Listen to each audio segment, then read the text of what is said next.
Hi viewers, welcome to my style. வீடியோக்குள்ளே போகிறதுக்கு முன்னாடி நம்மளோட சேனலை சப்ஸ்கிரைப் பண்ணாதவங்க சப்ஸ்கிரைப் பண்ணிட்டு கொஞ்சம் சப்போர்ட் பண்ணுங்க. வாங்க வீடியோக்குள்ளே போகலாமா? ககன் பூமி சீரியலில் என்ன நடந்துட்டு இருக்குன்னு பார்க்கலாமா? நம்ம ககன் அபூர்வாவை லெஃப்ட் அண்ட் ரைட் வாங்குறாருன்னே சொல்லலாம். எதுக்காகனா நம்ம சாரதாவை எல்லாரும் முன்னாடியும் அசிங்கப்படுத்துறதுனால நம்ம சாரதாவை ரொம்பவே துன்புறுத்திருக்காங்க. இதெல்லாம் பார்த்துட்டு ககன் சும்மா இருப்பாரா? அபூர்வா, உனக்கு எவ்வளவு தைரியம் இருந்தா எங்க அம்மாவை இந்த மாதிரிலாம் நீ பண்ணிருப்ப? நீலாம் ஒரு மனுஷியா? நீ வாழ்றதுக்கே தகுதி இல்லாத ஒரு மனுஷி தான். அது மட்டும் இல்லாம எங்க அம்மா ஒரு பொண்ணோட வாழ்க்கை கெட்டு போக கூடாதுன்னு அன்னைக்கே நீங்க எல்லாரும் பண்ண அநியாயத்தெல்லாம் பொறுத்துக்கிட்டு வீட்டை விட்டு வெளியே வந்தவங்க.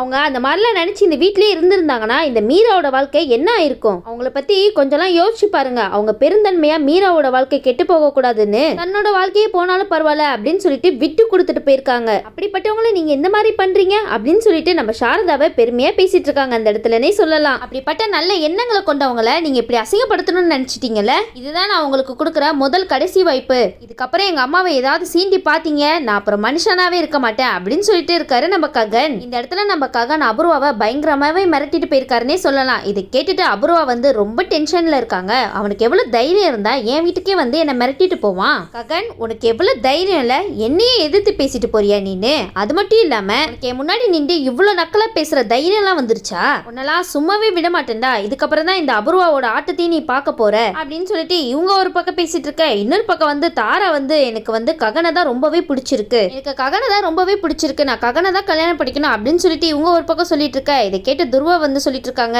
பாரு தாரா, ஏற்கனவே ககன் கல்யாணம் ஆனவர் அப்படின்னு துருவா சொல்ல, இதுக்கு தாரா சொல்றாங்க, கல்யாணம் ஆனா என்ன, இந்த பூமியை ககனும் சந்தோஷமா இல்லல, சந்தோஷமா இல்லாத வாழ்க்கை எதுக்கு அவங்களுக்கு? பேசாம நம்ம ககனை டைவர்ஸ் பண்ண சொல்லிடுவோம் பூமி அப்படின்னு சொல்லிட்டு இருக்காங்க இந்த தாரா. நீயே சொல்லுன, நான் சொல்றது கரெக்ட் தானே அப்படின்னு சொல்லிட்டு இருக்கும்போது துருவா சொல்றாங்க, ஆமா தாரா, நீ சொல்றதும் கரெக்ட் தான். ககனுக்கும் இதுல விருப்பம் இல்லைன்னு தானே சொல்லிட்டு இருந்தாரு, அப்போ சேர்ந்து வாழ்றதுல எந்த பிரயோஜனமும் இல்லையே. சரி, நம்ம வேணா ககனை கூப்பிட்டு பேசி பார்ப்போம் அப்படின்னு சொல்லிட்டு நம்ம ககனை தான் கூப்பிட்டு பேசிட்டு இருக்காங்க துருவா. பாருங்க ககன், பூரியை நானும் கல்யாணம் பண்ணிக்கணும்னு நீங்க ஆசைப்பட்டீங்க, அது மாதிரி தானே என்னோட தங்கச்சி வாழ்க்கையை நல்லா இருக்கணும்னு நான் ஆசைப்படுவேன். அதனால நான் உங்ககிட்ட ஒரு விஷயத்தை கேட்க ஆரம்பிக்கலாமா அப்படின்னு சொல்லிட்டு பூமியை பத்தி தான் கேட்க ஆரம்பிக்கிறாங்க. இங்க பாருங்க ககன், உங்களுக்கும் பூமிக்கும் செட் ஆகலன்னு நீங்க சொல்லிட்டீங்க, எனக்கு பூமியை சுத்தமாவே பிடிக்காது அப்படின்னு சொல்லிட்டு இருக்க நீங்க ஏன் பூமியை டிவோர்ஸ் பண்ணக்கூடாது? கேட்டுட்டு நம்ம ககன் ஒரு மாதிரி ஆயிடுறாங்கன்னே சொல்லலாம். நம்ம பூமி கூட இருந்த வாழ்க்கையெல்லாம் யோசிச்சு பார்த்துட்டு இருக்காரு. ககன், நல்லா யோசிச்சு ஒரு முடிவா சொல்லுங்க. இந்த இடத்துல நம்ம ககன் வந்து பூரியோட வாழ்க்கையை நம்ம மீண்டு கொடுக்கணும், அதுக்காக நம்மளுக்கு வேற வழி இல்லை, இவங்க சொல்றதுக்கெல்லாம் தலையை ஆட்டி தான் ஆகணும் அப்படின்னு சொல்லிட்டு நம்ம ககனும் துருவ கிட்ட சொல்லிட்டு இருக்காங்க.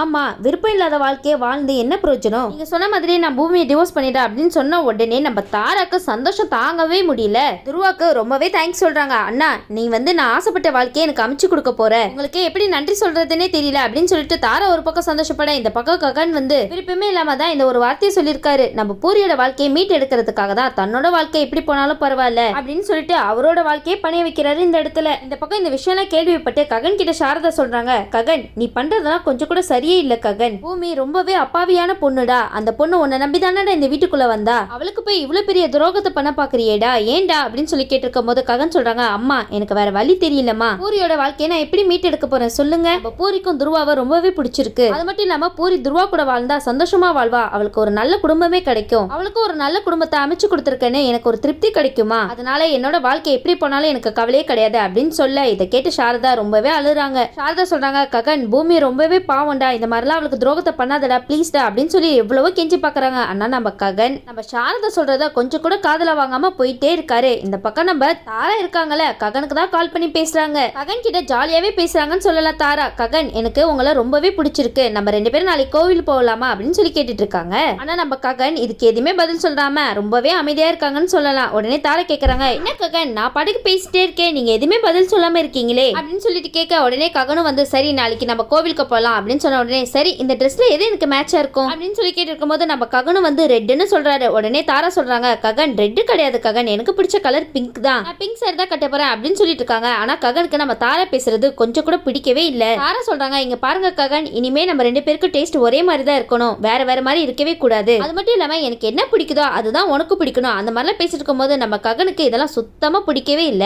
இதெல்லாம் கேட்டுட்டு நம்ம ககன் டென்ஷன் ஆகுறாங்கன்னே சொல்லலாம். என்ன ககன், பூமி இந்த மாதிரிலாம் பண்ண மாட்டாங்களே. அடுத்த நாள் பார்த்தோம்னா இந்த தாரா நேரா சாரதா வீட்டுக்கு தான் வந்துறாங்க. அது மட்டும் இல்லாம நேரா ககனை பார்த்து, என்ன நீங்க இன்னும் ரெடி ஆகாம இருக்கீங்க, போய் ரெடி ஆயிட்டு வாங்க அப்படின்னு சொல்ல நம்ம ககனும் ரெடி ஆகிறதுக்காக போறாங்க. ஆனா நம்ம ககனுக்கு விருப்பமே இல்லைன்னு சொல்லலாம். உடனே ககனும் ட்ரெஸ் மாத்திட்டு இருக்கும் போது நம்ம பூமி தான் ககன் கண்ணு முன்னாடி வந்துட்டு போயிட்டு இருக்காங்க. உடனே ககன் வந்து டென்ஷன் ஆகி, என்ன பூமி நீனு என் கண்ணு முன்னாடி வந்துட்டு போறியே, என்னால எதுலயுமே கான்சென்ட்ரேட் பண்ண முடியல அப்படின்னு சொல்லிட்டு ரொம்ப பயங்கரமா டென்ஷன் ஆகுறாங்கன்னே சொல்லலாம். இந்த பக்கம் நம்ம தாரா வந்து ககனை கோயிலுக்கு தான் கூட்டிட்டு போயிட்டு இருக்காங்க. இதை பார்த்து சாரதா ரொம்ப டென்ஷன் ஆகுறாங்கன்னே சொல்லலாம். என்னடா இது, பூமி இருக்க வேண்டிய இடத்துல வேற எவ்வளவு இருக்காளே அப்படின்னு சொல்லிட்டு சாரதாக்கு ஒரு பக்கம் ஃபீலிங்கா இருக்கு. சரின்னு சொல்லிட்டு இந்த பக்கம் ககன் வந்து கோயிலுக்கு போயிட்டு ஆபீஸ்க்கு தான் போறாங்க. அங்க ஒரு மீட்டிங்ல நம்ம ககனை ரிஜெக்டும் பண்றாங்க. அதுக்கான காரணம் நம்ம ககனுக்கு இன்ஷியலே கிடையாது, இவன் அப்ப பேர் தெரியாதவன் அப்படின்னு சொல்லிட்டு கண்ணா பின்னான்னு பேச ஆரம்பிச்சிடுறாங்க. சொல்ல போனா ரொம்ப அவமானப்படுத்திடுறாங்கன்னே சொல்லலாம். இதை கேட்டுட்டு நம்ம ககன் ரொம்பவே டென்ஷன் ஆகுறாங்க. வீட்டுக்கு வந்துட்டு ஒரு பக்கம் செம்மையாவே அழ ஆரம்பிச்சிட்டாருன்னு சொல்லலாம். உடனே சாரதாக்கு இதை பார்த்துட்டு ஒண்ணுமே புரியல, ஏன் ககன் அழுகுறான் அப்படின்னு சொல்லிட்டு ககன் கிட்ட கேக்குறாங்க. ககன் என்னாச்சு உனக்கு, ஏன் இந்த மாதிரி அழுதுட்டு இருக்க அப்படின்னு சொல்லிட்டு கேட்கும்போது ககன் வந்து நடந்த விஷயம் எல்லாத்தையும் சொல்றாங்க. ஆபீஸ்ல என்ன அப்பா பேரு தெரியாதுன்னு சொல்றாங்க,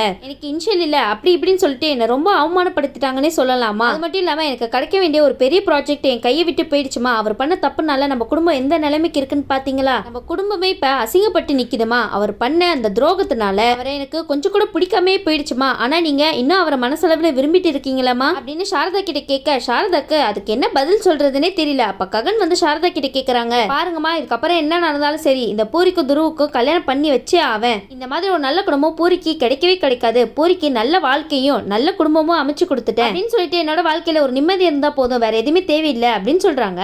இன்னொரு விஷயம் சொல்றேன், பூரிக்காக நான் தாராவை கல்யாணம் பண்ணிக்க தான் போறேன் அப்படின்னு சொல்லிட்டு அவர் படுக்கு விறுவிறுன்னு போறாரு. இந்த பக்கம் நம்ம பூமி இந்த விஷயம் கேள்விப்பட்டுட்டு ரொம்பவே ஃபீல் பண்றாங்கன்னு சொல்லலாம். உடனே கிருஷ்ணா வந்து நம்ம பூமிக்கு ஒரு ஐடியா கொடுக்குறாங்க.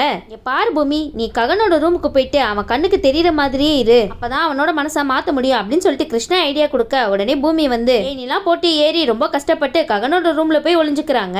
இந்த பக்கம் இந்த விஷயம் அபூர்வாக்கு தெரிய வருது. பூரி கல்யாணம் நடக்கிறதுக்காக இந்த ககன் தாராவை கல்யாணம் பண்ணிக்க போறானா, இது கேட்கவே ரொம்ப சந்தோஷமா இருக்கே அப்படின்னு சொல்லிட்டு ஒரு பக்கம் சந்தோஷப்பட்டு இருக்காங்க.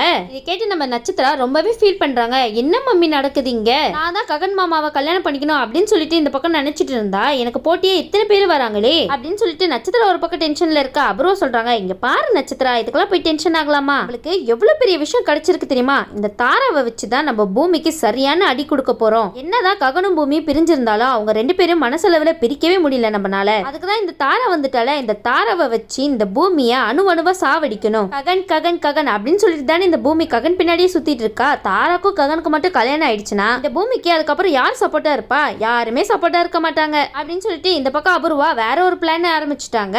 தாரா கிட்ட எப்படியாவது பேசி நம்ம வழிக்கு கொண்டு வந்துடணும், தாராக்கும் ககனுக்கும் எப்படியாவது கல்யாணம் பண்ணி வச்சு நிம்மதியே இல்லாத ஒரு வாழ்க்கையை கொடுக்கணும் அப்படின்னு சொல்லிட்டு அபூர்வா ஒரு பக்கம் பேசிட்டு இருக்க. இதை கேட்டு நட்சத்திரா சொல்றாங்க, அப்போ மம்மி எனக்கு ககன் மாமாவை கல்யாணம் பண்ணி கொடுக்க மாட்டீங்களா அப்படின்னு கேட்க, இதை கேட்டுட்டு அபூர்வாக்கு சொல்றாங்க, நீ வேற கொஞ்சம் சும்மா இரு, இப்ப பாரு ககன் மாமான்னு இந்த ககன்லாம் உன்னை கல்யாணம் பண்ணிப்பான்னு மனசுல கூட நினைச்சிட்டு இருக்காத, கிளம்பிங்க அப்படின்னு சொன்ன உடனே நம்ம நட்சத்திரா இதெல்லாம் கேட்டுட்டு ரொம்பவே சேடா போயிட்டு இருக்காங்க. இந்த பக்கம் அபூர்வா நினைச்சிட்டு இருக்காங்க, இதுக்கப்புறம் தான் தாரா பூமி ககன் இவங்க 3 பேரையும் வச்சுட்டு ஒரு கேமே விளையாட போறேன் அப்படின்னு சொல்லிட்டு இருக்காங்க. மறுபடியும் வில்லி என்ட்ரின்னு சொல்லலாம். நம்ம ககனுக்கு எப்போதான் பூமி மேல இருக்கிற கோவம் போகுமோ தெரியல. வெயிட் பண்ணி பார்க்கலாம் என்ன நடக்குதுன்னு. இந்த வீடியோ உங்களுக்கு பிடிச்சிருந்துச்சுன்னா மறக்காம மெட்ரா ஸ்டைல லைக் பண்ணுங்க, ஷேர் பண்ணுங்க, சப்ஸ்கிரைப் பண்ணிடுங்க. தேங்க்யூ.